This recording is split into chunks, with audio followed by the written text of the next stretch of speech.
বিশ্বের তাপমাত্রা বেড়েছে।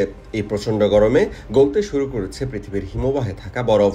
এতে বাড়তে শুরু করেছে সমুদ্রের পানির উচ্চতাও। ফলে বাংলাদেশ, ভুটান, নেপাল সহ বেশ কয়েকটি দেশ পানির নিচে তলিয়ে যাওয়ার আশঙ্কা তৈরি হয়েছে। চলুন আজকে এই বিষয়টি নিয়ে বিস্তারিত জানা যাক। গেল ২-৩ বছরে আমরা অনুভব করা শুরু করেছি যে পৃথিবীর তাপমাত্রা বেড়েছে। কারণ আগের বছরগুলিতে যেখানে একই সময়ে তাপমাত্রা থাকতো ৩৫ থেকে ৩৮ ডিগ্রি সেলসিয়াস, এখন তা হয় ৪০ থেকে ৪৩ ডিগ্রি সেলসিয়াস। হাজার বছর ধরে পৃথিবীর তাপমাত্রা ০.৭ ডিগ্রি সেলসিয়াসে স্থির ছিল। তবে শিল্পায়ন ও বনায়ন ধ্বংসের কারণে পৃথিবীর তাপমাত্রা ২ থেকে ৫ ডিগ্রি পর্যন্ত বেড়েছে, যা এখন বিজ্ঞানীদের বড় মাথা ব্যথার কারণ। এদিকে প্রচণ্ড গরমে গলতে শুরু করেছে পৃথিবীর হিমবাহের বরফ। পৃথিবীর সবচেয়ে বড় হিমবাহের নাম থোয়াইটস হিমবাহ, যা অ্যান্টার্কটিকায় অবস্থিত।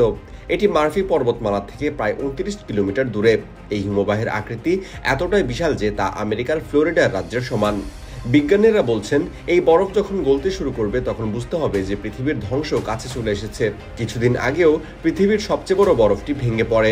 এরপর থেকেই শুরু হয় বিজ্ঞানীদের গবেষণা। ২০০৯ সালে বিজ্ঞানীরা প্রথম জানিয়েছিলেন পশ্চিম অ্যান্টার্কটিকায় বরফের চাদর ক্রমশ গলতে শুরু করেছে। গবেষণায় দেখা গেছে, থোয়াইটস হিমবাহ গলে গেলে পশ্চিম অ্যান্টার্কটিকায় জমে থাকা বরফের একটি অংশ গলে যাবে।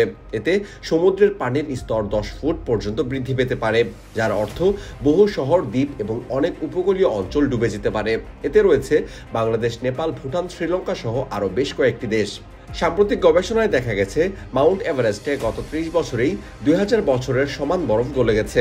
হিমালয়ের বরফগুলো আগের দশকের তুলনায় ২০১০ সাল থেকে ৬৫% দ্রুত গলতে শুরু করেছে। এতে ২১০০ সালের মধ্যে সমগ্র অঞ্চলের বরফের আয়তন ৩০% থেকে ৫০% পর্যন্ত গলে যেতে পারে।